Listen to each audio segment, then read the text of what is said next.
Thank you, Jesus. Thank you, Jesus. Praise the Lord. ਸਾਰਿਆਂ ਨੂੰ ਜੈ ਮਸੀਹ ਦੀ।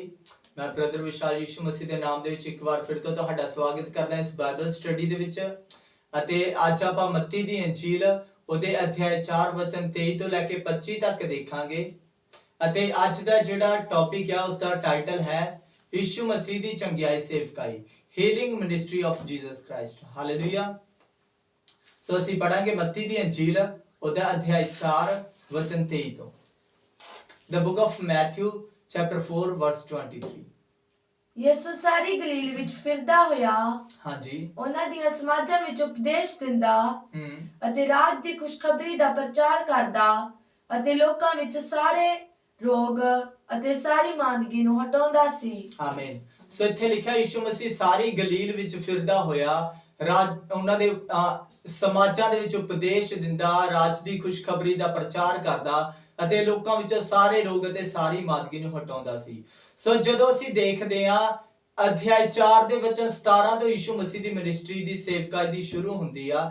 ਜਿਸ ਟਾਈਮ ਯਹੂਨਾ ਫੜਵਾਇਆ ਗਿਆ ਅਤੇ ਯਿਸੂ ਮਸੀਹ ਦੀ ਸੇਵਕਾਈ ਦੀ ਸ਼ੁਰੂਆਤ ਹੁੰਦੀ ਆ। ਅਤੇ ਫਿਰ ਯਿਸੂ ਮਸੀਹ ਨਾਸਰਤ ਨੂੰ ਛੱਡ ਕੇ ਕਫਰਨਹੂਮ ਦੇ ਵਿੱਚ ਆਉਂਦੇ ਆ, ਉਸ ਜਗ੍ਹਾ ਤੇ ਰਹਿਣਾ ਸ਼ੁਰੂ ਕਰਦੇ। ਅਤੇ ਅੱਗੇ ਲਿਖਿਆ ਆ ਕਿ ਉਹ ਗਲੀਲ ਦੇ ਕੰਢੇ ਫਿਰਦਾ ਸੀਗਾ ਯਿਸੂ ਮਸੀਹ ਅਤੇ ਉਸਨੇ 4 ਚੇਲਿਆਂ ਨੂੰ ਚੁਣਿਆ, ਉਹਨਾਂ ਨੂੰ ਬੁਲਾਇਆ ਕਿ ਮੇਰੇ ਪਿੱਛੇ ਆਓ ਕਿਉਂ ਮੈਂ ਤੁਹਾਨੂੰ ਮਨੁੱਖਾਂ ਦੇ ਮਸ਼ਵਾਰੇ, ਮਨੁੱਖਾਂ ਦੇ ਫੜਨ ਵਾਲੇ ਬਣਾਵਾਂਗਾ। ਅਤੇ ਉਹਨਾਂ ਦੇ ਨਾਮ ਸੀ ਅੰਦਰੀਆਸ, ਪਤਰਸ, ਯਾਕੂਬ ਅਤੇ ਯਹੂਨਾ। ਅਤੇ ਉਹ ਯਿਸੂ ਮਸੀਹ ਦੇ ਪਿੱਛੇ ਹੋ ਗਏ। ਅਤੇ ਹੁਣ ਯਿਸੂ ਮਸੀਹ ਅਤੇ ਉਹ 4 ਚੇਲੇ ਆ ਅਤੇ ਸਾਨੂੰ ਨਹੀਂ ਪਤਾ ਕਿ ਸ਼ਾਇਦ ਹੋਰ ਵੀ ਇਸ ਤੋਂ ਬਾਅਦ ਵਿੱਚ ਹੋਣਗੇ, ਬਟ ਇੱਥੇ ਲਿਖਿਆ ਆ ਕਿ ਯਿਸੂ ਮਸੀਹ ਉਹਨਾਂ ਨੂੰ ਨਾਲ ਲੈ ਕੇ, ਯਿਸੂ ਮਸੀਹ ਦਾ ਇਕੱਲੇ ਦਾ ਇੱਥੇ ਜ਼ਿਕਰ ਆਉਂਦਾ ਆ ਕਿਉਂਕਿ ਮੇਨ ਫੋਕਸ ਜਿਹੜਾ ਹੈ ਉਹ ਜੀਸਸ ਦੇ ਉੱਤੇ ਆ, ਯਿਸੂ ਮਸੀਹ ਦੇ ਉੱਤੇ ਆ। ਪਰ ਉਹ ਚੇਲੇ ਵੀ ਯਿਸੂ ਮਸੀਹ ਦੇ ਨਾਲ ਹੋ ਗਏ ਸੀਗੇ। ਅਤੇ ਲਿਖਿਆ ਕਿ ਯਿਸੂ ਮਸੀਹ ਉਹਨਾਂ ਦੇ ਗਲੀਲ ਵਿੱਚ ਫਿਰਦਾ ਹੋਇਆ ਉਹਨਾਂ ਦੇ ਸਮਾਜਾਂ ਦੇ ਵਿੱਚ ਉਪਦੇਸ਼ ਦਿੰਦਾ ਸੀ। ਅਤੇ ਇਤਿਹਾਸਕਾਰ ਯੋਸੇਫਸ ਦੇ ਅਨੁਸਾਰ ਗਲੀਲ ਦੇ ਵਿੱਚ ਲਗਭਗ 204 ਸਿਟੀਜ਼ ਸੀਗੀਆਂ, ਟਾਊਨਸ ਸੀ ਜਾਂ ਸ਼ਹਿਰ ਸੀਗੇ। ਅਤੇ ਯਿਸੂ ਮਸੀਹ ਉਹਨਾਂ ਸਾਰਿਆਂ ਦੇ ਵਿੱਚ ਪ੍ਰਚਾਰ ਕਰਦਾ ਪਿਆ ਸੀ। ਲਿਖਿਆ ਉਹਨਾਂ ਦੇ ਗਲੀਲ ਦੇ ਵਿੱਚ ਫਿਰਦਾ ਰਿਹਾ ਅਤੇ ਉਹਨਾਂ ਦੇ ਸਮਾਜਾਂ ਦੇ ਵਿੱਚ ਉਪਦੇਸ਼ ਕਰਦਾ ਸੀ।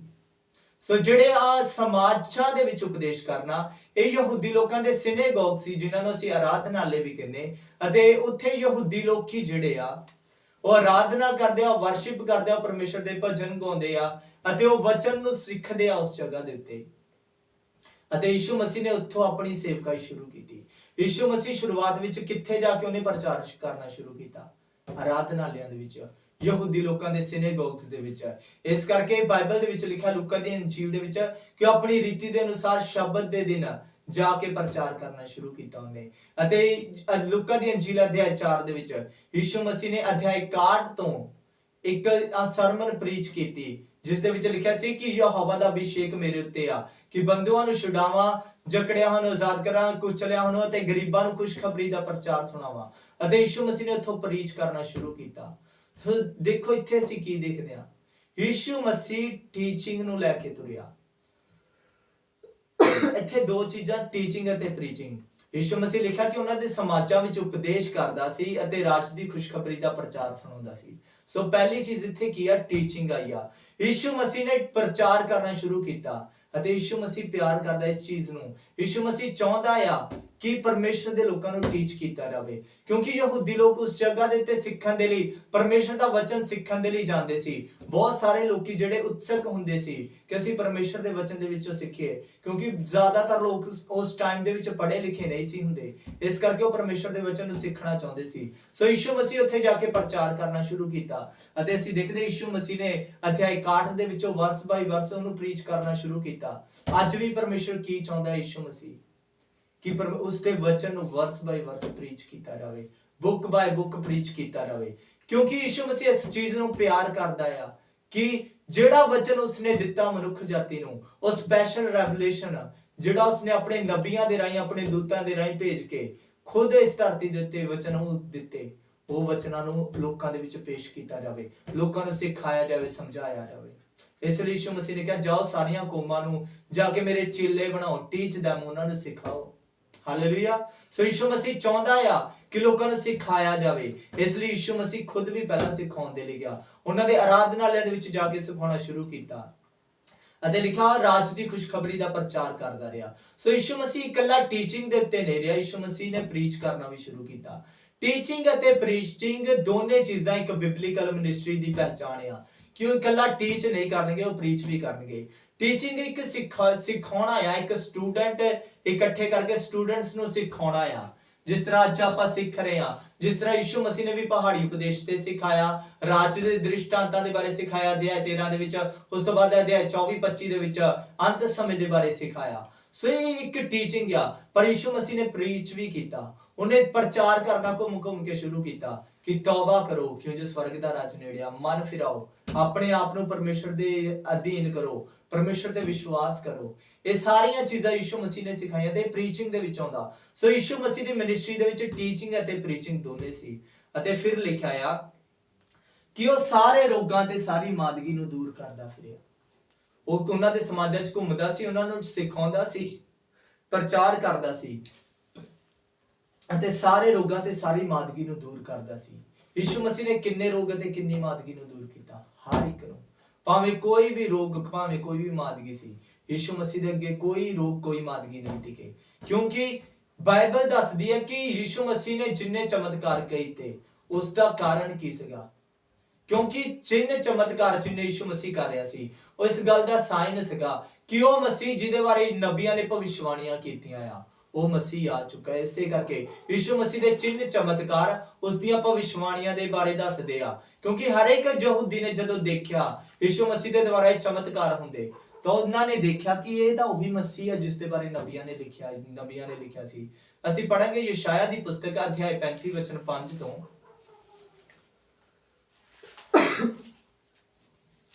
ਹਾਂਜੀ, the book of Isaiah chapter 35 verse 5। ਤਦ ਅੰਨ੍ਹਿਆਂ ਦੀਆਂ ਅੱਖਾਂ ਸੁਜਾਖੀਆਂ ਹੋ ਜਾਣਗੀਆਂ। ਹਾਂਜੀ, ਇੱਥੇ ਮਸੀਹ ਦੇ ਬਾਰੇ ਹੈ ਕਿ ਜਦੋਂ ਮਸੀਹ ਆਵੇਗਾ ਉਸ ਟਾਈਮ ਅੰਨ੍ਹਿਆਂ ਦੀਆਂ ਅੱਖਾਂ ਸੁਜਾਖੀਆਂ ਹੋ ਜਾਣਗੀਆਂ ਅਤੇ ਬੋਲਿਆਂ ਦੇ ਕੰਨ ਖੁੱਲ ਜਾਣਗੇ। ਤਦ ਲੰਗਾ ਹਿਰਨ ਵਾਂਗੂ ਚੌਂਕੜੀਆਂ ਭਰੇਗਾ ਅਤੇ ਗੂੰਗੇ ਦੀ ਜ਼ੁਬਾਨ ਜਕਾਰਾ ਗਜਾਵੇਗੀ। ਆਮੀਨ। ਸੋ ਇੱਥੇ ਲਿਖਿਆ ਹੈ ਕਿ ਜਦੋਂ ਮਸੀਹ ਆਵੇਗਾ ਉਸ ਟਾਈਮ ਦੇ ਵਿੱਚ ਇਹ ਕੰਮ ਹੋਣਗੇ। ਅਤੇ ਯਸ਼ਾਇਆ ਅਧਿਆਇ 61 ਦੇ ਵਿੱਚ ਲਿਖਿਆ ਆ ਕਿ ਉਹ ਬੰਦੂਆਂ ਨੂੰ ਛੁਡਾਵੇਗਾ, ਉਹ ਖੁਸ਼ਖਬਰੀ ਦਾ ਪ੍ਰਚਾਰ ਸੁਣਾਵੇਗਾ। ਅਤੇ ਇਹ ਸਾਰੀਆਂ ਚੀਜ਼ਾਂ ਕੀ ਸੀਗੀਆਂ?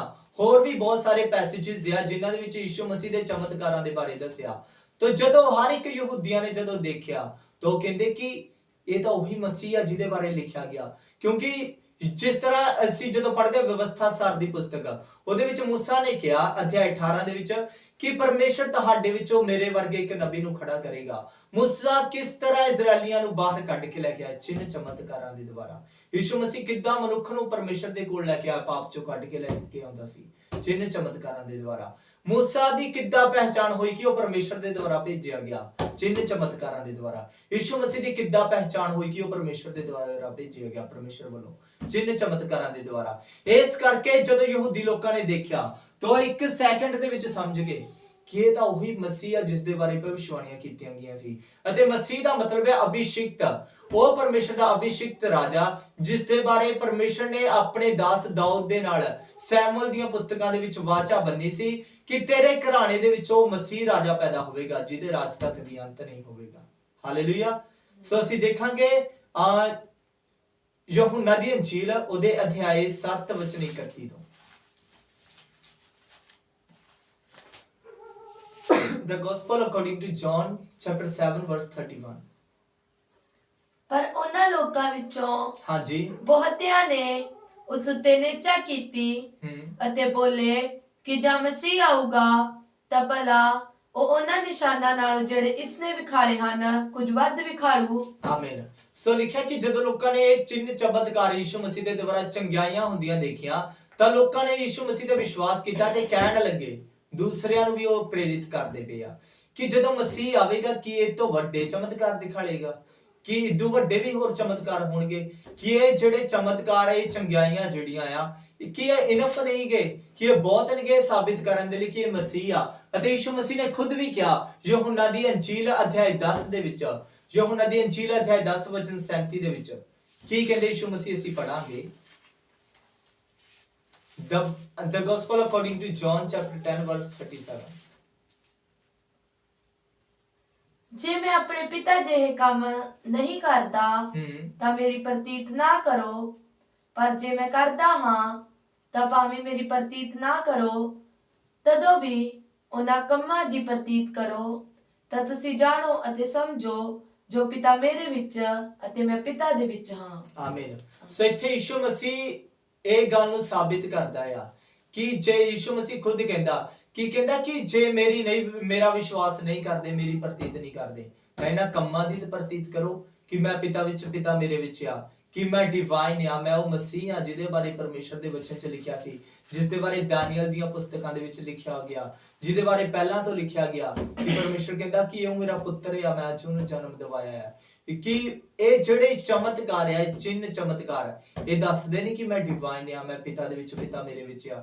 ਇਹ ਚਮਤਕਾਰ ਇਹ ਸਾਬਿਤ ਨਹੀਂ ਕਰਦੇ ਕਿ ਉਹ ਮਸੀਹ ਜਿਹਦੇ ਬਾਰੇ ਤੁਸੀਂ ਆਪਣੇ ਸ਼ਾਸਤਰਾਂ ਵਿੱਚ ਪੜ੍ਹਦੇ ਹੋ ਉਹ ਮੈਂ ਹੀ ਆ। ਯਿਸੂ ਮਸੀਹ ਕਹਿੰਦਾ ਧਿਆਨ ਦਿਓ, ਤੁਹਾਡੇ ਖੁਦ ਦੇ ਸ਼ਾਸਤਰ ਦੱਸਦੇ ਪਏ ਆ ਕਿ ਉਹ ਮਸੀਹ ਜਿਹੜਾ ਆਉਣ ਵਾਲਾ ਸੀਗਾ ਉਹ ਮੈਂ ਹੀ ਆ। ਅਤੇ ਯਹੂਦੀ ਲੋਕਾਂ ਨੇ ਬਹੁਤ ਸਾਰਿਆਂ ਨੇ ਵਿਸ਼ਵਾਸ ਕੀਤਾ, ਪਰ ਸ਼ਾਸਤਰੀਆਂ ਫਰੀਸੀਆਂ ਨੇ ਫਿਰ ਵੀ ਵਿਸ਼ਵਾਸ ਨਹੀਂ ਕੀਤਾ। ਸੋ ਯਿਸੂ ਮਸੀਹ ਚਿੰਨ ਚਮਤਕਾਰ ਜਿਹੜੇ ਕਰਦਾ ਸੀਗਾ, ਉਹ ਇਸ ਗੱਲ ਨੂੰ ਸਾਬਿਤ ਕਰਦੇ ਸੀ ਕਿ ਆਉਣ ਵਾਲਾ ਮਸੀਹ ਉਹੀ ਆ। ਅੱਜ ਵੀ ਯਿਸੂ ਮਸੀਹ ਚਿੰਨ ਚਮਤਕਾਰ ਕਰਦਾ, ਬਟ ਕੁਝ ਲੋਕ ਵਿਸ਼ਵਾਸ ਨਹੀਂ ਕਰਦੇ ਉਹਨਾਂ ਸ਼ਾਸਤਰੀਆਂ ਫਰੀਸੀਆਂ ਦੀ ਤਰ੍ਹਾਂ। ਅੱਜ ਲੋਕੀ ਕਹਿੰਦੇ ਕਿ ਚਮਤਕਾਰ ਕਿੱਥੇ ਹੁੰਦੇ, ਕ੍ਰਿਸਚੀਅਨ ਰੌਲਾ ਪਾਉਂਦੇ। ਭਾਈ ਕ੍ਰਿਸਚੀਅਨ ਰੌਲਾ ਨਹੀਂ ਪਾਉਂਦੇ, ਉਹਨਾਂ ਦੇ ਪਰਮੇਸ਼ਰ ਯਿਸੂ ਮਸੀਹ ਨੇ ਚਮਤਕਾਰ ਕੀਤੇ ਆ ਅਤੇ ਉਹ ਅੱਜ ਵੀ ਕਰਦਾ ਪਿਆ ਤੇ ਉਹਨੇ ਕਰਦਾ ਰਹਿਣਾ ਆ। ਕ੍ਰਿਸਚੀਅਨ ਝੂਠ ਨਹੀਂ ਬੋਲਦੇ। ਕੋਈ 2-4 ਬੰਦਿਆਂ ਤੋਂ ਝੂਠ ਬੁਲਾ ਲਓ, ਲੱਖਾਂ ਬੰਦਿਆਂ ਤੋਂ ਝੂਠ ਨਹੀਂ ਬੁਲਾਇਆ ਜਾ ਸਕਦਾ, ਕਰੋੜਾਂ ਬੰਦਿਆਂ ਤੋਂ ਝੂਠ ਨਹੀਂ ਬੁਲਾਇਆ ਜਾ ਸਕਦਾ। ਅੱਜ ਵੀ ਕਰੋੜਾਂ ਟੈਸਟਮਨੀਜ਼ ਪਈਆਂ ਆ ਵਿਸ਼ਵਾਸੀ ਲੋਕਾਂ ਦੀਆਂ, ਅਤੇ ਕੋਈ ਹਰ ਇੱਕ ਵਿਸ਼ਵਾਸੀ ਦੀ ਲਾਈਫ ਦੇ ਵਿੱਚ ਪਰਮੇਸ਼ਰ ਨੇ ਕੰਮ ਕੀਤੇ ਆ। ਬਹੁਤ ਸਾਰੀਆਂ ਟੈਸਟਮਨੀਜ਼ ਰਿਪੋਰਟਾਂ ਦੇ ਸਣੇ ਪਈਆਂ ਆ ਜਿਹੜੀਆਂ ਸਾਬਿਤ ਕਰਦੀਆਂ ਕਿ ਇਸ ਵਿਅਕਤੀ ਦੀ ਲਾਈਫ ਦੇ ਵਿੱਚ ਸੱਚਮੁੱਚ ਕੰਮ ਹੋਇਆ। ਹਾਲੇਲੂਇਆ। ਸੋ ਯਿਸੂ ਮਸੀਹ ਚਿੰਨ ਚਮਤਕਾਰ ਕਰਦਾ ਸੀ ਅਤੇ ਚਿੰਨ ਚਮਤਕਾਰ ਇਸ ਗੱਲ ਨੂੰ ਸਾਬਿਤ ਕਰਦੇ ਸੀ ਕਿ ਆਉਣ ਵਾਲਾ ਮਸੀਹ ਉਹੀ ਆ। ਸੋ ਇੱਥੇ ਲਿਖਿਆ ਕਿ ਯਿਸੂ ਮਸੀਹ ਉਹਨਾਂ ਦੇ ਵਿੱਚੋਂ ਸਾਰੇ ਰੋਗ, ਸਾਰੀਆਂ ਬਿਮਾਰੀਆਂ ਨੂੰ ਦੂਰ ਕਰਦਾ ਰਿਹਾ। ਹਾਂਜੀ। ਅਤੇ ਸਾਰੇ ਸੂਰੀਆ ਦੇਸ਼ ਵਿੱਚ ਉਹਦੀ ਧੁੰਮ ਪੈ ਗਈ। ਹਾਂਜੀ। ਅਤੇ ਉਹਨਾਂ ਸਭਨਾਂ ਰੋਗੀਆਂ ਨੂੰ ਜਿਹੜੇ ਕਈ ਪ੍ਰਕਾਰ ਦੇ ਰੋਗਾਂ ਅਤੇ ਦੁੱਖਾਂ ਵਿੱਚ ਫਸੇ ਹੋਏ ਸਨ, ਅਤੇ ਜਿਨ੍ਹਾਂ ਨੂੰ ਭੂਤ ਚਿੰਬੜੇ ਹੋਏ ਸਨ, ਅਤੇ ਮਿਰਗੀ ਵਾਲਿਆਂ ਅਤੇ ਅਧਰੰਗੀਆਂ ਨੂੰ ਉਹਦੇ ਕੋਲ ਲਿਆਏ। ਹਾਂਜੀ। ਔਰ ਉਸਨੇ ਉਹਨਾਂ ਨੂੰ ਚੰਗੇ ਕੀਤਾ। ਹਾਂਜੀ। ਅਤੇ ਵੱਡੀਆਂ ਭੀੜਾਂ ਗਲੀਲ ਅਤੇ ਦਿਕਾਪੁਲਿਸ ਅਤੇ ਯਰੂਸ਼ਲਮ ਅਤੇ ਯਹੂਦੀਆ ਅਤੇ ਯਰਦਨ ਦੇ ਪਾਰੋਂ ਉਹਦੇ ਮਗਰ ਲੱਗ ਪਈਆਂ। ਆਮੀਨ। ਸੋ ਇੱਥੇ ਲਿਖਿਆ ਕਿ ਆਇਨ ਦੁਬਾਰਾ 22 ਤੋਂ ਪੜ ਕੇ 24 ਔਰ ਸਾਰੇ ਸੂਰੀਆ ਦੇਸ਼ ਵਿੱਚ ਉਹਦੀ ਧੁੰਮ ਪੈ ਗਈ। ਹਾਂਜੀ। ਅਤੇ ਉਹਨਾਂ ਸਭਨਾਂ ਰੋਗੀਆਂ ਨੂੰ ਜਿਹੜੇ ਕਈ ਪ੍ਰਕਾਰ ਦੇ ਰੋਗਾਂ ਅਤੇ ਦੁੱਖਾਂ ਵਿੱਚ ਫਸੇ ਹੋਏ ਸਨ, ਹਾਂਜੀ, ਅਤੇ ਜਿਨ੍ਹਾਂ ਨੂੰ ਭੂਤ ਚਿੰਬੜੇ ਹੋਏ ਸਨ, ਅਤੇ ਮਿਰਗੀ ਵਾਲਿਆਂ ਅਤੇ ਅਧਰੰਗੀਆਂ ਨੂੰ ਉਹਦੇ ਕੋਲ ਲਿਆਏ, ਔਰ ਉਸਨੇ ਉਹਨਾਂ ਨੂੰ ਚੰਗੇ ਕੀਤਾ। ਆਮੀਨ। ਸੋ ਇੱਥੇ ਲਿਖਿਆ ਕਿ ਉਹ ਜਿੰਨੇ ਰੋਗੀ ਸੀਗੇ ਸਾਰਿਆਂ ਨੂੰ ਲੋਕੀ ਲੈ ਕੇ ਆਏ। ਸੀਰੀਆ ਦੇਸ਼ ਵਿੱਚ ਉਹਦੀ ਧੁੰਮ ਪੈ ਗਈ। 4 ਚੁਫੇਰਿਓਂ ਹੀ ਲੋਕੀ ਯਿਸੂ ਮਸੀਹ ਦੇ ਕੋਲ ਆਉਣਾ ਸ਼ੁਰੂ ਹੋ ਗਏ। ਪੂਰਬ, ਪੱਛਮ, ਉੱਤਰ, ਦੱਖਣ, ਸੱਜਿਓਂ ਖੱਬਿਓਂ ਹਰ ਪਾਸੇ ਯਿਸੂ ਮਸੀਹ ਦੀ, ਸੀਰੀਆ ਦੇ ਵਿੱਚ ਲੋਕਾਂ ਨੂੰ ਪਤਾ ਲੱਗ ਗਿਆ ਕਿ ਮਸੀਹ ਆ ਚੁੱਕਾ ਆ, ਅਤੇ ਉਹ ਆਪਣੇ ਬਿਮਾਰਾਂ ਨੂੰ ਉੱਥੇ ਲੈ ਕੇ ਆਉਣਾ ਸ਼ੁਰੂ ਕਰ ਦਿੱਤਾ। ਅਤੇ ਲਿਖਿਆ ਕਿ ਜਿੰਨੇ ਦੁਸ਼ਟ ਆਤਮਿਆਂ ਦੇ ਜਕੜੇ ਹੋਏ ਸੀਗੇ, ਦੁਸ਼ਟ ਆਤਮਾ ਦੇ ਜਕੜਿਆਂ ਹੋਇਆਂ ਨੂੰ ਉਸ ਜਗ੍ਹਾ ਦੇ ਉੱਤੇ ਲੈ ਕੇ ਆਏ। ਅਤੇ ਇੱਥੇ ਸਪੈਸੀਫਿਕਲੀ 3 ਚੀਜ਼ਾਂ ਦਾ ਜ਼ਿਕਰ ਆਉਂਦਾ ਆ। ਦੁਸ਼ਟ ਆਤਮਾ ਦੇ ਜਕੜੇ, ਮਿਰਗੀ ਵਾਲੇ ਤੇ ਝੋਲੇ ਵਾਲੇ। ਸੋ ਆ ਜਿਹੜੇ ਉਸ ਟਾਈਮ ਦੇ ਯਹੂਦੀ ਲੋਕ ਸੀ, ਉਹ ਇਸ ਗੱਲ ਨੂੰ ਵੀ ਸਮਝਦੇ ਸੀ ਕਿ ਜਦੋਂ ਮਸੀਹ ਆਵੇਗਾ ਤਾਂ ਦੁਸ਼ਟ ਆਤਮਿਆਂ ਦਾ ਰਾਜ ਖਤਮ ਹੋਵੇਗਾ, ਸ਼ੈਤਾਨ ਦਾ ਰਾਜ ਖਤਮ ਹੋਵੇਗਾ, ਅਤੇ ਪਰਮੇਸ਼ਰ ਦੇ ਰਾਜ ਦੀ ਨਿਸ਼ਾਨੀ ਹੋਵੇਗੀ। ਇਸ ਕਰਕੇ ਜਦੋਂ ਯਿਸੂ ਮਸੀਹ ਦੇ ਉੱਤੇ ਸ਼ਾਸਤਰੀਆਂ ਫਰੀਸੀਆਂ ਨੇ ਦੋਸ਼ ਲਗਾਇਆ ਕਿ ਕਹਿੰਦੇ ਕਿ ਇਹ ਪਰਮੇਸ਼ਰ ਦੀ ਸਹਾਇਤਾ ਨਾਲ ਨਹੀਂ, ਇਹ ਸ਼ੈਤਾਨ ਦੀ, ਇਬਲੀਸ ਦੀ ਸਹਾਇਤਾ ਦੇ ਨਾਲ ਇਹ ਦੁਸ਼ਟ ਆਤਮਿਆਂ ਨੂੰ ਕੱਢਦਾ, ਤੇ ਯਿਸੂ ਮਸੀਹ ਕਹਿੰਦਾ ਫਿਰ ਤੁਹਾਡੇ ਪੁੱਤਰ ਕਿਹਦੀ ਸਹਾਇਤਾ ਦੇ ਨਾਲ ਕੱਢਦੇ ਹੋ? ਕਹਿੰਦਾ ਕਿ ਜੇ ਸ਼ੈਤਾਨ ਹੀ ਸ਼ੈਤਾਨ ਨੂੰ ਕੱਢਣ ਲੱਗਾ ਤਾਂ ਉਹਦੇ ਰਾਜ ਵਿੱਚ ਫੁੱਟ ਨਹੀਂ ਪਵੇਗੀ, ਉਸ ਦਾ ਰਾਜ ਕਿੱਦਾਂ ਟਿਕਿਆ ਰਹੇਗਾ। ਪਰ ਜੇ ਮੈਂ ਪਰਮੇਸ਼ਰ ਦੀ ਸਹਾਇਤਾ ਦੇ ਨਾਲ ਕੱਢਦਾ ਤਾਂ ਇਸ ਤੋਂ ਜਾਣ ਲਵੋ ਕਿ ਪਰਮੇਸ਼ਰ ਦਾ ਰਾਜ ਆ ਚੁੱਕਾ। ਸੋ ਜਿਹੜੇ ਚਿੰਨ ਜਿਹੜੇ ਦੁਸ਼ਟ ਆਤਮਿਆਂ ਨੂੰ ਕੱਢਣਾ, ਇਸ ਗੱਲ ਦਾ ਚਿੰਨ ਸੀਗਾ ਕਿ ਮਸੀਹ ਆ ਚੁੱਕਾ, ਕਿਉਂਕਿ ਹਰ ਇੱਕ ਯਹੂਦੀ ਜਾਣਦਾ ਸੀ, ਉਸ ਟਾਈਮ ਦੇ ਵਿੱਚ ਇਹ ਵਿਸ਼ਵਾਸ ਕੀਤਾ ਜਾਂਦਾ ਸੀ ਕਿ ਮਸੀਹ ਜਦੋਂ ਆਵੇਗਾ ਉਸ ਟਾਈਮ ਦੇ ਵਿੱਚ ਦੁਸ਼ਟ ਆਤਮਿਆਂ ਦਾ ਰਾਜ ਖਤਮ ਹੋਵੇਗਾ, ਦੁਸ਼ਟ ਆਤਮੇ ਲੋਕਾਂ ਦੇ ਅੰਦਰੋਂ ਜਾਣਗੇ ਅਤੇ ਹਰ ਇੱਕ ਜਿਹੜਾ ਸ਼ੈਤਾਨ ਦਾ ਰਾਜ ਖਤਮ ਹੋ ਕੇ ਪਰਮੇਸ਼ਰ ਦਾ ਰਾਜ ਆਵੇਗਾ। ਹਾਲੇਲੂਇਆ। ਇਸੇ ਕਾਰਨ ਜਿਹੜੀ ਕਨਾਨੀ ਔਰਤ ਸੀਗੀ ਉਹ ਯਿਸੂ ਮਸੀਹ ਦੇ ਕੋਲ ਆਈ ਕਿ ਹੈ ਦਾਊਦ ਦੇ ਪੁੱਤਰ, ਮੇਰੀ ਬੇਟੀ ਦੇ ਉੱਤੇ ਦਇਆ ਕਰ, ਕਿਉਂਕਿ ਉਹ ਦੁਸ਼ਟ ਆਤਮਾ ਤੋਂ ਗ੍ਰਸਿਤ ਆ। ਦਾਊਦ ਦੇ ਪੁੱਤਰ ਮਤਲਬ ਮਸੀਹ, ਜਿਹੜਾ ਰਾਜਾ ਦਾਊਦ ਦੇ ਘਰਾਣੇ ਦੇ ਵਿੱਚੋਂ ਪੈਦਾ ਹੋਵੇਗਾ। ਸੋ ਦੁਸ਼ਟ ਆਤਮਾ ਤੋਂ ਚੰਗਿਆਈ ਅਤੇ ਬਿਮਾਰੀਆਂ ਤੋਂ ਚੰਗਿਆਈ, ਇਹ ਦੋਨੇ ਚੀਜ਼ਾਂ ਯਿਸੂ ਮਸੀਹ ਦੇ ਮਸੀਹ ਹੋਣ ਦਾ ਚਿੰਨ੍ਹ ਸੀਗਾ। ਕਿਉਂਕਿ ਯਿਸੂ ਮਸੀਹ ਨੇ ਜਦੋਂ ਜਮਾਂਦਰੂ ਅੰਨ੍ਹੇ ਨੂੰ ਚੰਗਾ ਕੀਤਾ ਤਾਂ ਉਸ ਟਾਈਮ ਦਾ ਜਿਹੜੇ ਵਿਅਕਤੀ ਸੀ ਉਹ ਕਹਿੰਦੇ ਕਿੰਨੇ ਤੈਨੂੰ, ਉਹ ਸਾਨੂੰ ਨਹੀਂ ਪਤਾ ਉਹ ਕਿੰਨੇ ਚੰਗਾ ਕੀਤਾ, ਉਹ ਪਰਮੇਸ਼ਰ ਦੀ ਵੱਲੋਂ ਹੈਗਾ ਵੀ ਜਾਂ ਨਹੀਂ। ਤਾਂ ਉਹ ਕਹਿੰਦਾ ਕਿ ਤੁਹਾਨੂੰ ਉਹਦੇ ਬਾਰੇ ਪਤਾ ਨਹੀਂ, ਉਹਨੇ ਮੇਰੀਆਂ ਅੱਖਾਂ ਨੂੰ ਖੋਲਤਾ, ਮੈਂ ਜਮਾਂਦਰੂ ਅੰਨ੍ਹਾ, ਪਰ ਤੁਹਾਨੂੰ ਉਹਦੇ ਬਾਰੇ ਪਤਾ ਨਹੀਂ, ਤੁਹਾਡੇ ਕੋਲ ਸ਼ਾਸਤਰ ਆ।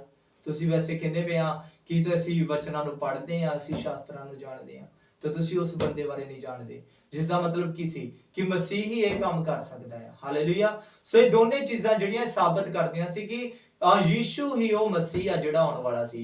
ਅਤੇ ਇੱਥੇ ਜਿਹੜੀ ਮਿਰਗੀ ਅਤੇ ਝੋਲੇ ਦੀ ਬਿਮਾਰੀ, ਇਹ ਦੁਸ਼ਟ ਆਤਮਾ ਦੇ ਨਾਲ ਜੁੜਦੀ ਪਈ ਆ ਕਿ ਬਹੁਤ ਵਾਰੀ ਇਦਾਂ ਹੁੰਦਾ ਆ, ਅਤੇ ਸੱਚਾਈ ਆ। ਕਿਉਂਕਿ ਇੱਥੇ ਦਾ ਜਿਹੜਾ ਕੰਟੈਕਸਟ ਆ ਉਹ ਇਹੀ ਗੱਲ ਨੂੰ ਕਹਿੰਦਾ ਆ ਕਿ ਇਹ ਜਿਹੜੀਆਂ ਦੋਨੇ ਬਿਮਾਰੀਆਂ ਸੀ ਇਹ ਦੁਸ਼ਟ ਆਤਮਾਵਾਂ ਦੇ ਦੁਆਰਾ ਲਗਾਈਆਂ ਗਈਆਂ ਸੀ। ਦੇਖੋ ਕੁਝ ਬਿਮਾਰੀਆਂ ਜਿਹੜੀਆਂ ਹੁੰਦੀਆਂ ਨਾਰਮਲ ਹੁੰਦੀਆਂ, ਉਹ ਸਾਡੀ ਬੋਡੀ ਦੇ ਵਿੱਚ ਵੈਸੇ ਹੀ ਆ ਜਾਂਦੀਆਂ, ਕਿਉਂਕਿ ਸਾਡੇ ਅੰਦਰ ਪਾਪ ਆ, ਸਾਡੇ ਅੰਦਰ ਸਵਾਰਥ ਆ, ਅਸੀਂ ਮਰਨ ਹਰ ਦੇਹੀ ਦੇ ਵਿੱਚ ਆ ਹਜੇ, ਇਸ ਕਰਕੇ ਸਾਡੇ ਅੰਦਰ ਬਿਮਾਰੀਆਂ ਆ ਜਾਂਦੀਆਂ। ਪਰ ਬਹੁਤ ਵਾਰੀ ਦੁਸ਼ਟ ਆਤਮਾ ਜਦੋਂ ਇੱਕ ਵਿਅਕਤੀ ਦੇ ਅੰਦਰ ਪ੍ਰਵੇਸ਼ ਕਰ ਜਾਂਦਾ, ਉਹਨੂੰ ਪੋਜੈਸ ਕਰਦਾ ਆ, ਉਸ ਟਾਈਮ ਉਸ ਨੂੰ ਬਿਮਾਰੀਆਂ ਲਗਾ ਦਿੰਦਾ ਆ। ਅਤੇ ਇਹ ਮਿਰਗੀ ਅਤੇ ਝੋਲੇ ਦੀ ਬਿਮਾਰੀ ਇਸ ਕਰਕੇ ਲੋਕਾਂ ਦੇ ਵਿੱਚ ਸੀ। ਅਤੇ ਇਸ ਦਾ ਮਤਲਬ ਇਹ ਨਹੀਂ ਕਿ ਹਰ ਇੱਕ ਵਿਅਕਤੀ ਜੇਕਰ ਉਹਨੂੰ ਮਿਰਗੀ ਦੀ ਬਿਮਾਰੀ ਹੈ ਤਾਂ ਉਹ ਦੁਸ਼ਟ ਆਤਮਾ ਦੇ ਦੁਆਰਾ ਲਗਾਈ ਗਈ, ਬਟ ਉਸ ਦੇ ਕੁਝ ਅਲੱਗ ਲੱਛਣ ਹੁੰਦੇ ਆ। ਅਤੇ ਇਹਨਾਂ ਨੂੰ ਬਿਮਾਰੀਆਂ ਜਿਹੜੀਆਂ ਸੀਗੀਆਂ ਮਿਰਗੀ ਅਤੇ ਝੋਲੇ ਦੀ, ਇਹ ਦੁਸ਼ਟ ਆਤਮਾ ਦੇ ਦੁਆਰਾ ਲਗਾਈ ਗਈ ਸੀ। ਅਤੇ ਅੱਜ ਵੀ ਇਹ ਸੱਚਾਈ ਆ, ਅੱਜ ਵੀ ਸ਼ੈਤਾਨ ਬਹੁਤ ਸਾਰੇ ਲੋਕਾਂ ਨੂੰ ਉਹਨਾਂ ਦੇ ਅੰਦਰ ਵੜ ਜਾਂਦਾ ਆ, ਪ੍ਰਵੇਸ਼ ਕਰ ਜਾਂਦਾ ਤੇ ਫਿਰ ਉਹਨਾਂ ਨੂੰ ਬਿਮਾਰੀਆਂ ਲਗਾ ਦਿੰਦਾ ਆ, ਉਹਨਾਂ ਨੂੰ ਰੋਗ ਲਗਾ ਦਿੰਦਾ ਆ। ਅਤੇ ਅਸੀਂ ਪ੍ਰੈਕਟੀਕਲੀ ਮੈਂ ਇਹਨਾਂ ਚੀਜ਼ਾਂ ਨੂੰ ਜਾਣਦਾ, ਕਿਉਂਕਿ ਜਦੋਂ ਅਸੀਂ ਇਵੈਂਜਲਿਜ਼ਮ ਕਰਨ ਦੇ ਲਈ ਜਾਈਦਾ ਉਸ ਟਾਈਮ ਅਸੀਂ ਦੇਖਦੇ ਕਿ ਦੁਸ਼ਟ ਆਤਮੇ ਖੁਦ ਕਹਿੰਦੇ ਕਿ ਆ ਬਿਮਾਰੀ ਮੈਂ ਇਹਨੂੰ ਲਗਾਈ। ਅਤੇ ਬਾਈਬਲ 'ਚ ਲਿਖਿਆ ਕਿ ਸ਼ੈਤਾਨ ਨੇ 18 ਸਾਲ ਤੱਕ ਇੱਕ ਔਰਤ ਨੂੰ ਕੁਬੜੀ ਕਰ ਰੱਖਿਆ। ਫਿਰ ਅਸੀਂ ਦੇਖਦੇ ਹਾਂ ਕਿ ਇੱਕ ਵਿਅਕਤੀ ਦੇ ਅੰਦਰ ਦੁਸ਼ਟ ਆਤਮਾ ਸੀ, ਅਤੇ ਲਿਖਿਆ ਕਿ ਜਦੋਂ ਉਸ ਦੇ ਅੰਦਰ ਦੁਸ਼ਟ ਆਤਮਾ ਯਿਸੂ ਮਸੀਹ ਨੇ ਕੱਢੀ ਤਾਂ ਉਹ ਗੂੰਗਾ ਜਿਹੜਾ ਬੋਲਣਾ ਸ਼ੁਰੂ ਹੋ ਗਿਆ। ਸੋ ਦੁਸ਼ਟ ਆਤਮੇ ਬਿਮਾਰੀਆਂ ਲਗਾ ਦਿੰਦੇ ਆ, ਅਤੇ ਇਹ ਬਿਮਾਰੀਆਂ ਦੁਸ਼ਟ ਆਤਮਾ ਵੱਲੋਂ ਸੀਗੀਆਂ। ਸੋ ਇੱਥੇ ਅਸੀਂ ਤਿੰਨ ਚੀਜ਼ਾਂ ਦੇਖਦੇ ਹਾਂ। ਯਿਸੂ ਮਸੀਹ ਹਰ ਇੱਕ ਰੋਗ, ਹਰ ਇੱਕ ਮਾਦਗੀ ਨੂੰ ਦੂਰ ਕਰਦਾ, ਯਿਸੂ ਮਸੀਹ ਦੁਸ਼ਟ ਆਤਮਿਆਂ ਨੂੰ ਕੱਢਦਾ, ਅਤੇ ਯਿਸੂ ਮਸੀਹ ਦੁਸ਼ਟ ਆਤਮਾ ਦੇ ਦੁਆਰਾ ਲਗਾਈਆਂ ਗਈਆਂ ਬਿਮਾਰੀਆਂ ਨੂੰ ਵੀ ਚੰਗਾ ਕਰਦਾ। ਹਾਲੇਲੂਇਆ। ਅਤੇ ਇੱਥੇ ਯਿਸੂ ਮਸੀਹ ਦੇ ਜੀ ਅਸੀਂ ਚਾਰ ਚੀਜ਼ਾਂ ਦੇਖਦੇ ਹਾਂ ਹੋਰ। ਯਿਸੂ ਮਸੀਹ ਦੀ ਟੀਚਿੰਗ, ਯਿਸੂ ਮਸੀਹ ਦੀ ਪ੍ਰੀਚਿੰਗ, ਯਿਸੂ ਮਸੀਹ ਦੀ ਹੀਲਿੰਗ ਮਿਨਿਸਟਰੀ ਅਰਥਾਤ ਚੰਗਿਆਈ ਦੀ ਮਿਨਿਸਟਰੀ, ਅਤੇ ਯਿਸੂ ਮਸੀਹ ਦੀ ਡਿਲੀਵਰੈਂਸ ਮਿਨਿਸਟਰੀ ਅਰਥਾਤ ਛੁਟਕਾਰੇ ਦੀ ਮਿਨਿਸਟਰੀ। ਇੱਥੇ ਅਸੀਂ ਚਾਰ ਚੀਜ਼ਾਂ ਦੇਖਦੇ ਹਾਂ। ਅਤੇ ਇੱਥੇ ਦੋ ਚੀਜ਼ਾਂ ਮੇਨ ਹੋਰ ਨਿਕਲ ਕੇ ਆਉਂਦੀਆਂ ਕਿ ਯਿਸੂ ਮਸੀਹ ਦੇ ਕੰਮ ਅਤੇ ਯਿਸੂ ਮਸੀਹ ਦੀਆਂ ਗੱਲਾਂ ਦੋਨੇ ਸਾਬਿਤ ਕਰਦੀਆਂ ਕਿ ਉਹ ਮਸੀਹ ਆ। ਹਾਲੇਲੂਇਆ। ਯਿਸੂ ਮਸੀਹ ਜਿਹੜਾ ਸਿਖਾ ਰਿਹਾ ਸੀ ਸ਼ਾਸਤਰਾਂ ਚੋਂ ਕੱਢ ਕੇ, ਉਹ ਵੀ ਇਸ ਗੱਲ ਨੂੰ ਸਾਬਿਤ ਕਰਦਾ ਸੀ ਕਿ ਉਹ ਆਉਣ ਵਾਲਾ ਮਸੀਹ ਆ, ਇਹ ਉਹੀ ਮਸੀਹ ਜਿਹੜਾ ਆਉਣ ਵਾਲਾ ਸੀ। ਅਤੇ ਜਿਹੜੇ ਉਸ ਦੇ ਦੁਆਰਾ ਚਿੰਨ੍ਹ ਚਮਤਕਾਰ ਕੀਤੇ ਜਾਂਦੇ ਸੀ ਉਹ ਵੀ ਸਾਬਿਤ ਕਰਦੇ ਸੀ ਕਿ ਆਉਣ ਵਾਲਾ ਮਸੀਹ ਜਿਹੜਾ ਸੀਗਾ ਉਹ ਯਿਸੂ ਮਸੀਹ ਉਹ ਆ ਚੁੱਕਾ ਹੈ। ਹਾਲੇਲੂਇਆ। ਅਤੇ ਬਾਈਬਲ ਦੇ ਵਿੱਚ ਲਿਖਿਆ ਯਿਸੂ ਮਸੀਹ ਨੇ ਬਹੁਤ ਜ਼ਿਆਦਾ ਚਮਤਕਾਰ ਕੀਤੇ, ਅਤੇ ਯਿਸੂ ਮਸੀਹ ਦੀ ਹੀਲਿੰਗ ਮਿਨਿਸਟਰੀ ਚੱਲਦੀ ਪਈ ਆ, ਉਹ ਕੰਟੀਨਿਊ ਆ, ਕਿਉਂਕਿ ਪਹਿਲਾਂ ਉਹਨੇ ਇਹ ਸਾਰੇ ਚਮਤਕਾਰ ਆਪ ਕੀਤੇ ਜਦੋਂ ਧਰਤੀ ਦੇ ਉੱਤੇ ਆਇਆ। ਅਤੇ ਅਧਿਆਇ 10 ਦੇ ਵਿੱਚ ਲਿਖਿਆ ਯਿਸੂ ਮਸੀਹ ਨੇ ਆਪਣੇ ਚੇਲਿਆਂ ਨੂੰ ਇਹੀ ਅਧਿਕਾਰ ਦਿੱਤਾ ਜਿਨ੍ਹਾਂ ਨੂੰ ਉਹਨੇ 12 ਪ੍ਰੇਰਿਤ ਚੁਣਿਆ, ਅਤੇ ਉਹਨਾਂ ਨੂੰ ਸਾਰੇ ਭ੍ਰਿਸ਼ਟ ਆਤਮਿਆਂ ਨੂੰ ਕੱਢਣ ਤੇ ਸਾਰੇ ਰੋਗ ਅਤੇ ਸਾਰੀ ਮਾਦਗੀ ਨੂੰ ਦੂਰ ਕਰਨ ਦੇ ਤੇ ਅਧਿਕਾਰ ਦਿੱਤਾ। ਅਤੇ ਫਿਰ ਜਦੋਂ ਅਸੀਂ ਅੱਗੇ ਦੇਖਦੇ ਹਾਂ ਤਾਂ ਬਾਈਬਲ ਦੇ ਵਿੱਚ ਕੁਰਾਂਥੀਆਂ ਦੀ ਪੁਸਤਕ ਪਹਿਲਾ ਕੁਰਾਂਥੀਆਂ ਦੇ 12 ਅਧਿਆਇ ਦੇ ਵਿੱਚ ਲਿਖਿਆ ਆ ਕਿ ਪਵਿੱਤਰ ਆਤਮਾ ਵਿਸ਼ਵਾਸੀਆਂ ਨੂੰ ਇਹ ਦਾਨ ਦਿੰਦਾ ਹੈ, ਉਹਨਾਂ ਨੂੰ ਵਰਦਾਨ ਦਿੰਦਾ ਆ, ਹੀਲਿੰਗ ਵਰਦਾਨ, ਮਿਰੇਕਲ ਦਾ ਵਰਦਾਨ, ਸਾਮਰਥ ਦੇ ਕੰਮ ਕਰਨ ਦਾ ਵਰਦਾਨ। ਸੋ ਉੱਥੇ ਵੀ ਡਿਲੀਵਰੈਂਸ ਮਿਨਿਸਟਰੀ ਅਤੇ ਹੀਲਿੰਗ ਮਿਨਿਸਟਰੀ ਦਾ ਪਰਮੇਸ਼ਰ ਵਰਦਾਨ ਦਿੰਦਾ ਯਿਸੂ ਮਸੀਹ। ਅਤੇ ਯਿਸੂ ਮਸੀਹ ਦੋ ਤਰੀਕਿਆਂ ਦੇ ਨਾਲ ਅੱਜ ਵੀ ਕੰਮ ਕਰਦਾ ਆ, ਆਪਣੇ ਲੋਕਾਂ ਦੇ ਵਿੱਚ, ਵਿਸ਼ਵਾਸੀਆਂ ਦੇ ਵਿੱਚ, ਅਵਿਸ਼ਵਾਸੀਆਂ ਦੇ ਵਿੱਚ।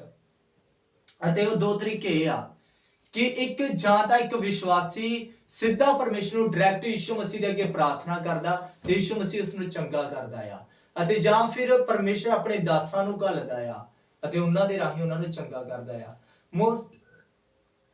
ਮੋਸਟਲੀ ਪਰਮੇਸ਼ਰ ਆਪਣੇ ਦਾਸਾਂ ਨੂੰ ਇਸਤੇਮਾਲ ਕਰਦਾ ਆ ਕਿ ਉਹਨਾਂ ਨੂੰ ਚੰਗਾ ਕਰੇ। ਪਰ ਫਿਰ ਵੀ ਜੇਕਰ ਕੋਈ ਵਿਸ਼ਵਾਸੀ ਵੀ ਪ੍ਰਾਰਥਨਾ ਕਰਦਾ ਆ ਤਾਂ ਪਰਮੇਸ਼ਰ ਉਸ ਦੀ ਵੀ ਸੁਣਦਾ ਆ। ਕਿਉਂਕਿ ਜਦੋਂ ਅਸੀਂ ਯਾਕੂਬ ਦੀ ਪੱਤਰੀ ਅਧਿਆਇ 5 ਦੇ ਵਿੱਚ ਪੜ੍ਹਦੇ ਆ, ਉੱਥੇ ਦੋ ਚੀਜ਼ਾਂ ਨੂੰ ਮੈਂਸ਼ਨ ਕੀਤਾ। ਕਹਿੰਦਾ ਕਿ ਜੇਕਰ ਕੋਈ ਤੁਹਾਡੇ ਵਿੱਚ ਦੁਖੀ ਹੋਵੇ ਤਾਂ ਉਹ ਕੀ ਕਰੇ? ਪ੍ਰਾਰਥਨਾ ਕਰੇ। ਸੋ ਇੱਥੇ ਹਰ ਇੱਕ ਵਿਸ਼ਵਾਸੀ ਨੂੰ ਇੰਡੀਵਿਜੂਅਲੀ ਕਿਹਾ ਗਿਆ ਆ ਕਿ ਜੇ ਤੁਸੀਂ ਦੁੱਖ ਵਿੱਚ ਹੋ, ਪਰੇਸ਼ਾਨੀ ਵਿੱਚ ਆ, ਤਾਂ ਤੁਸੀਂ ਪ੍ਰਾਰਥਨਾ ਕਰੋ ਪਰਮੇਸ਼ਰ ਦੇ ਅੱਗੇ, ਪਰਮੇਸ਼ਰ ਉਸ ਦਾ ਹੱਲ ਕੱਢੇਗਾ। ਅਤੇ ਫਿਰ ਲਿਖਿਆ ਆ ਕਿ ਜੇ ਤੁਹਾਡੇ ਵਿੱਚੋਂ ਕੋਈ ਬਿਮਾਰ ਹੋਵੇ ਤਾਂ ਕਲੀਸਿਆ ਦੇ ਬਜ਼ੁਰਗਾਂ ਨੂੰ ਸੱਦਾ ਕਰ ਲੈ ਅਤੇ ਉਹ ਆਉਣਗੇ ਤੇ ਉਸ ਦੇ ਉੱਤੇ ਪ੍ਰਾਰਥਨਾ ਕਰਨਗੇ, ਤੇਲ ਮਲ ਕੇ ਪ੍ਰਾਰਥਨਾ ਕਰਨਗੇ। ਅਤੇ ਪ੍ਰਾਰਥਨਾ ਜਿਹੜੀ ਵਿਸ਼ਵਾਸ ਦੇ ਨਾਲ ਕੀਤੀ ਜਾਵੇਗੀ ਉਸ ਬਿਮਾਰ ਨੂੰ ਉਠਾ ਖੜਾ ਕਰੇਗੀ, ਅਤੇ ਜੇਕਰ ਉਸਨੇ ਪਾਪ ਵੀ ਕੀਤੇ ਹੋਣ ਉਹਨੂੰ ਮਾਫ ਕਰ ਦਿੱਤੇ ਜਾਣਗੇ। ਹਾਲੇਲੂਇਆ। ਸੋ ਇੱਥੇ ਅਸੀਂ ਦੇਖਦੇ ਆ ਕਿ ਯਿਸੂ ਮਸੀਹ ਦੀ ਮਿਨਿਸਟਰੀ ਜਿਹੜੀ ਆ ਸ਼ੁਰੂ ਹੋਈ ਸੀਗੀ, ਉਸ ਟਾਈਮ ਤੋਂ ਸ਼ੁਰੂ ਹੋਈ, ਅੱਜ ਤੋਂ 2023 ਲਗਭਗ 22-23 ਸਾਲ ਪਹਿਲਾਂ,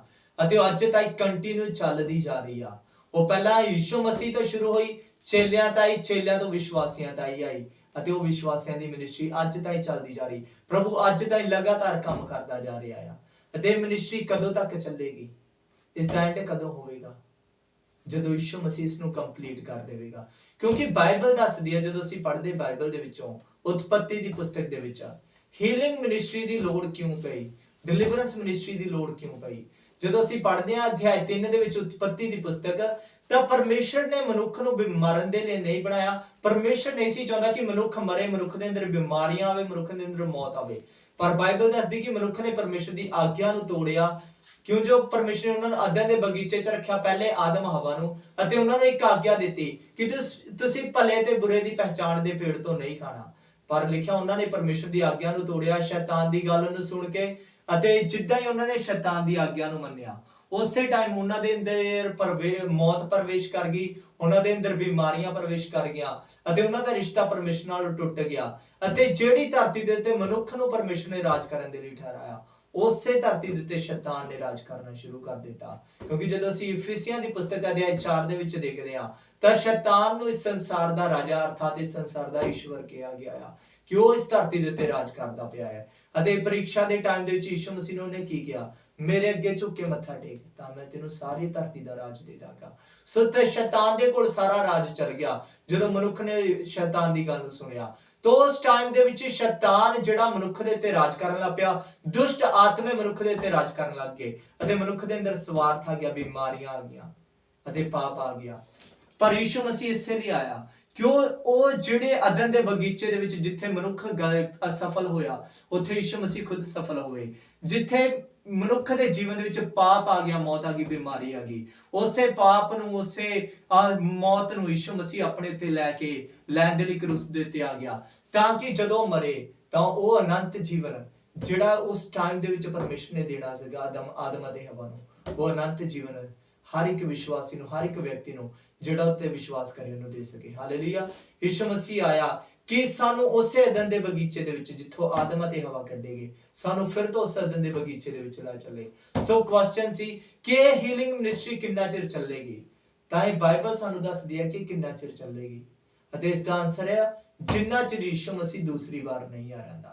ਅਸੀਂ ਪੜਾਂਗੇ यूहन्ना ਦੀ प्रकाश ਦੀ पोथी उसदे अध्याय 21 वचन 4।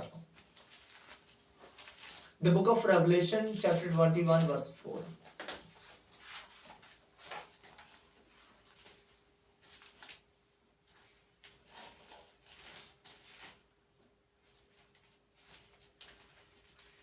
हाँ जी,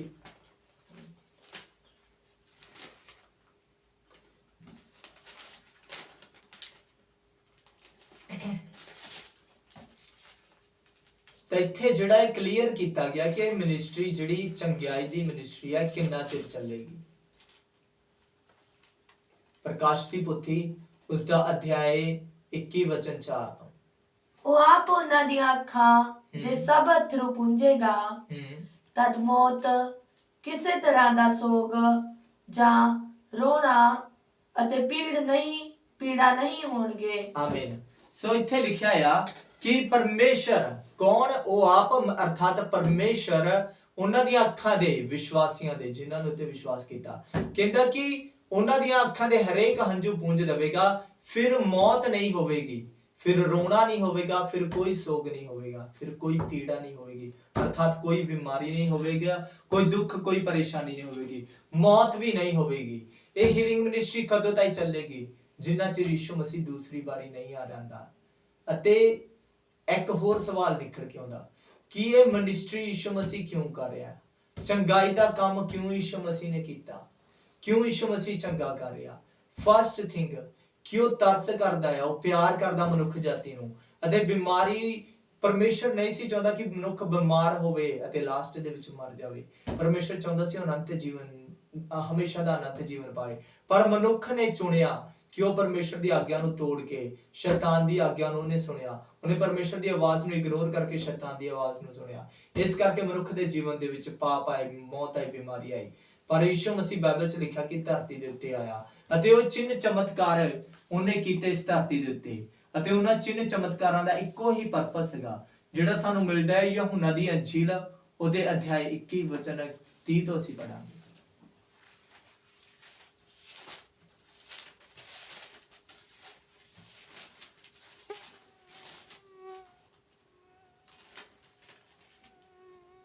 हाँ जी, यूहन्ना दी अंजील, यूहन्ना दी अंजील अध्याय 20 देखो, अध्याय 20 दी 30 ਯਿਸੂ ਨੇ ਹੋਰ ਵੀ ਬਾਰੇ ਨਿਸ਼ਾਨ ਚੇਲਿਆਂ ਦੇ ਸਾਹਮਣੇ ਵਿਖਾਏ। हाँ, जिथे लिखा यीशु मसीह ने होर भी बाले निशान चेलियां दे सामने दिखाए ਜੋ ਇਸ ਪੁਸਤਕ ਵਿੱਚ ਨਹੀਂ ਲਿਖੇ ਗਏ, जो इस पुस्तक दे विच नहीं लिखे गए। बाइबल दे इत्थे यूहन्ना दी अंजील दे विच यीशु मसीह दे 7 चमत्कारां दे बारे लिखिया गया है। यूहन्ना ने लिखा, पर यूहन्ना कहंदा 7 ही नहीं आ, ਅਤੇ ਜਦੋਂ ਅਸੀਂ ਸਾਰੇ ਸੁਸਮਾਚਾਰਾਂ ਨੂੰ ਮਿਲਾ ਲੈਨੇ ਆ ਤਾਂ ਲਿਖਿਆ ਯੀਸ਼ੂ ਮਸੀਹ ਦੇ 37 ਚਿੰਨ੍ਹ ਚਮਤਕਾਰਾਂ ਦੇ ਬਾਰੇ ਦੱਸਿਆ ਗਿਆ ਆ ਜਿਹੜੇ ਯੀਸ਼ੂ ਮਸੀਹ ਨੇ ਕੀਤੇ। ਪਰ ਅਸੀਂ ਦੇਖਿਆ ਬਾਈਬਲ ਦੇ ਵਿੱਚ ਕਿ ਯੀਸ਼ੂ ਮਸੀਹ ਦੇ ਕੋਲ ਭੀੜਾਂ ਦੀਆਂ ਭੀੜਾਂ ਹੁੰਦੀਆਂ ਸੀਗੀਆਂ। ਯੀਸ਼ੂ ਮਸੀਹ ਨੇ ਕਿੰਨੇ ਲੱਖਾਂ ਹਜ਼ਾਰਾਂ ਲੋਕਾਂ ਦੇ ਵਿੱਚ ਦੁਸ਼ਟ ਆਤਮਿਆਂ ਨੂੰ ਕੱਢਿਆ। ਇੱਥੋਂ ਦਾ ਇੱਕ ਦੇ ਜ਼ਿਕਰ ਆਉਂਦਾ ਜਿਹਦੇ ਵਿੱਚ ਯੀਸ਼ੂ ਮਸੀਹ ਨੇ ਲਸ਼ਕਰ ਕੱਢੇ ਸੀਗੇ।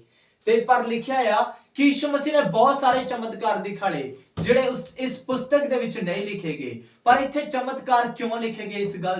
ਇਸ ਦਾ ਪਰਪਸ ਲਿਖਿਆ ਗਿਆ, ਇਸ ਗੱਲ ਦਾ ਉਦੇਸ਼ ਕੀ ਆ? ਚਮਤਕਾਰ ਲਿਖੇ ਕਿਉਂ ਆ? ਯੀਸ਼ੂ ਮਸੀਹ ਨੇ ਚਮਤਕਾਰ ਕੀਤੇ ਕਿਉਂ ਆ? ਉਸ ਦੀ ਵਜ੍ਹਾ ਕੀ ਸੀ? ਇਸ ਜਗ੍ਹਾ ਦੇ ਤੇ ਪ੍ਰੇਰਿਤ यूहन्ना रसूल यूहन्ना ਦੱਸਦੇ ਆ। ਹਾਂਜੀ, ਪਰ ਇਹ ਇਸ ਲਈ ਲਿਖੇ ਗਏ ਹਨ, ਪਰ ਇਹ ਸਾਰੇ ਚਮਤਕਾਰ ਇਸ ਲਈ ਲਿਖੇ ਗਏ ਆ ਭਾਈ ਤੁਸੀਂ ਪ੍ਰਤੀਤ ਕਰੋ ਕਿ ਯਿਸੂ ਜਿਹੜਾ ਹੈ ਉਹ ਮਸੀਹ ਪਰਮੇਸ਼ਰ ਦਾ ਪੁੱਤਰ ਹੈ, ਨਾਲੇ ਪ੍ਰਤੀਤ ਕਰਕੇ ਉਹਦੇ ਨਾਮ ਤੋਂ ਜੀਵਨ ਨੂੰ ਪ੍ਰਾਪਤ ਕਰੋ। ਆਮੀਨ। ਸੋ ਕਹਿੰਦਾ ਇਹ ਚਮਤਕਾਰ ਕਿਉਂ ਲਿਖੇ ਗਏ? ਤਾਂ ਕਿ ਤੁਸੀਂ ਵਿਸ਼ਵਾਸ ਕਰੋ ਕਿ ਯਿਸੂ ਜਿਹੜਾ ਉਹੀ ਮਸੀਹ ਪਰਮੇਸ਼ਰ ਦਾ ਪੁੱਤਰ ਆ ਜਿਹਨੂੰ ਉਹਨੇ ਧਰਤੀ ਦੇ ਉੱਤੇ ਘੱਲਿਆ, ਜਿਸ ਦੇ ਬਾਰੇ ਬਾਈਬਲ ਕਹਿੰਦੀ ਕਿ ਪਰਮੇਸ਼ਰ ਨੇ ਜਗਤ ਨਾਲ ਅਜਿਹਾ ਪਿਆਰ ਕੀਤਾ, ਉਹਨੇ ਆਪਣਾ ਇਕਲੌਤਾ ਪੁੱਤਰ ਦੇ ਦਿੱਤਾ ਤਾਂ ਕਿ ਜਿਹੜਾ ਕੋਈ ਵੀ ਉਤੇ ਵਿਸ਼ਵਾਸ ਕਰੇ ਉਹ ਨਾਸ਼ ਨਾ ਹੋਵੇ ਸਗੋਂ ਸਦਾ ਦਾ ਜੀਵਨ ਪਾਵੇ। ਹਾਲੇਲੂਇਆ। ਸੋ यूहन्ना ਕਹਿੰਦਾ ਕਿ ਇਹ ਚਮਤਕਾਰ ਇਸ ਲਈ ਲਿਖੇ ਗਿਆ ਤਾਂ ਕਿ ਤੁਸੀਂ ਇਹ ਵਿਸ਼ਵਾਸ ਕਰੋ ਕਿ ਯੀਸ਼ੂ ਮਸੀਹ ਪਰਮੇਸ਼ਰ ਦਾ ਪੁੱਤਰ ਆ ਅਤੇ ਤੁਸੀਂ ਉਹਦੇ ਤੇ ਵਿਸ਼ਵਾਸ ਕਰਕੇ ਅਨੰਤ ਜੀਵਨ ਪਾਓ। ਅੱਜ ਬਹੁਤ ਸਾਰੇ ਲੋਕੀ ਆ ਜਿਹੜੇ ਯੀਸ਼ੂ ਮਸੀਹ ਤੇ ਚਿੰਨ੍ਹ ਚਮਤਕਾਰ ਚੰਗਿਆਈ ਪਾਉਣਾ ਚਾਹੁੰਦੇ ਆ ਪਰ ਯੀਸ਼ੂ ਮਸੀਹ ਤੇ ਵਿਸ਼ਵਾਸ ਨਹੀਂ ਕਰਨਾ ਚਾਹੁੰਦੇ। ਪਰ ਇਹਨਾਂ ਚਮਤਕਾਰਾਂ ਦਾ ਪਰਪਸ ਕੀ ਆ? ਕਿ ਤੁਸੀਂ ਅਨੰਤ ਜੀਵਨ ਪਾ ਲਓ। ਯੀਸ਼ੂ ਮਸੀਹ ਸਿਰਫ ਧਰਤੀ ਦੇ ਉੱਤੇ ਚੰਗਾ ਕਰਨ ਦੇ ਲਈ ਨਹੀਂ ਆਇਆ। ਚੰਗਾ ਕਰਨਾ ਇੱਕ ਚਿੰਨ੍ਹ ਆ ਕਿ ਉਹ ਪਰਮੇਸ਼ਰ ਦਾ ਪੁੱਤਰ ਆ, ਕਿ ਉਹ ਮਸੀਹ ਆ।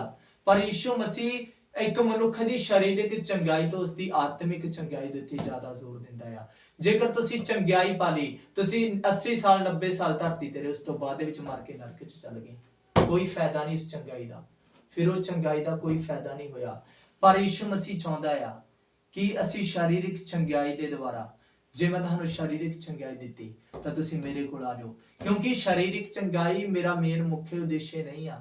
ਉਹ ਤਾਂ ਜਦੋਂ ਮੈਂ ਤੈਨੂੰ ਮਹਿਮਾਮय ਸਰੀਰ ਦੇਵਾਂਗਾ ਉਸ ਦੇ ਵਿੱਚ ਕੋਈ ਰੋਗ ਕੋਈ ਬਿਮਾਰੀ ਨਹੀਂ ਹੋਵੇਗੀ। ਜਿਹੜੇ ਰਾਜ ਵਿੱਚ ਮੈਂ ਤੁਹਾਨੂੰ ਲੈ ਕੇ ਜਾਵਾਂਗਾ ਉਹਦੇ ਵਿੱਚ ਕੋਈ ਦੁੱਖ ਕੋਈ ਪੀੜਾ ਕੋਈ ਸੋਗ ਨਹੀਂ ਹੋਣਾ।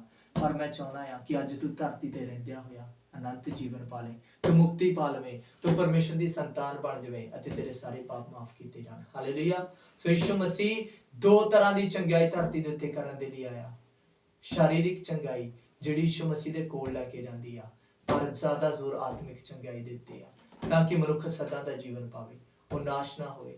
ਯੀਸ਼ੂ ਮਸੀਹ ਤੁਹਾਨੂੰ ਆਪਣੇ ਨਾਲ ਸਵਰਗ ਦੇ ਵਿੱਚ ਦੇਖਣਾ ਚਾਹੁੰਦਾ ਆ। ਪਰ ਕੀ ਅੱਜ ਤੁਸੀਂ ਉਸ ਦੇ ਨਾਲ ਸਵਰਗ ਦੇ ਵਿੱਚ ਜਾਣ ਦੇ ਲਈ ਤਿਆਰ ਹੋ? ਕਿ ਤੁਸੀਂ ਆਪਣੇ ਆਪ ਨੂੰ ਤਿਆਰ ਕਰ ਲਿਆ ਹੈ? ਤਾਂ ਉਸ ਦੇ ਲਈ ਕੁਝ ਨਹੀਂ ਕਰਨਾ ਪਵੇਗਾ।